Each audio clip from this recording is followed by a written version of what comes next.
So today I want to talk a little bit about first aid kits. We get a lot of questions on what should I pack in a first aid kit and what kinds of things should I bring along with me.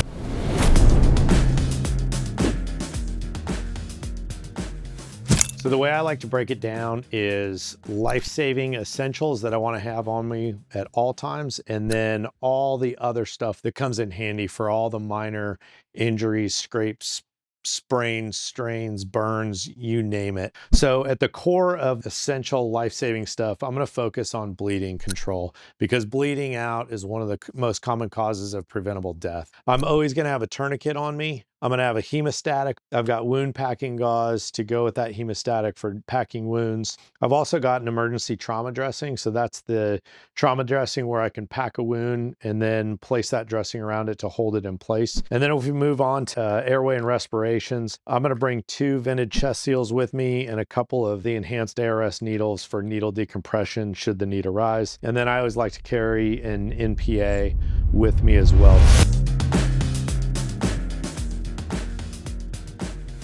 Again, I have my core of life-saving essential equipment that I can't replace in case of an emergency. But then as I build on, I look at the more common injuries that I'm going to face either day-to-day, in the field, on vacation. One of the most common things is going to be ortho injuries. So at a minimum, I like to have 2 ACE wraps with me and a SAM splint. That way I can splint fractures. I can wrap up joints, strains, sprains, and isolate joints as need to so I can get that patient to care and help relieve a little bit of pain by splinting them. Next thing I like to look at is burns. There's not a whole lot for burns out there. I find the Burn Tech to be pretty helpful. It's a hydrogel based burn dressing, and so it helps relieve pain. Next most common thing is going to be scrapes and lacerations, and that happens all the time everywhere. Band-aids, you can never have enough.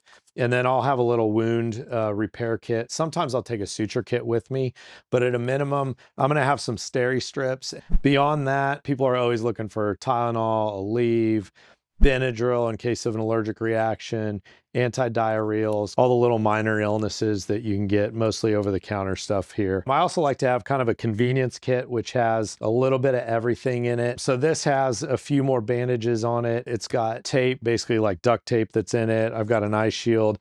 I've got a syringe so I can irrigate wounds and wash things out. And then finally, I always like to have a survival wrap on me.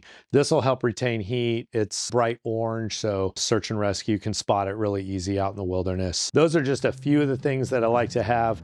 Again, I've got my emergency core, and then I build onto that based on the different categories of injuries I think I'm going to find or I'm most likely to encounter. Take a good assessment of what activities you're doing. Try to think through what are the more common injuries and illnesses that I'm going to encounter, and then build your kit around that. Hope it helps.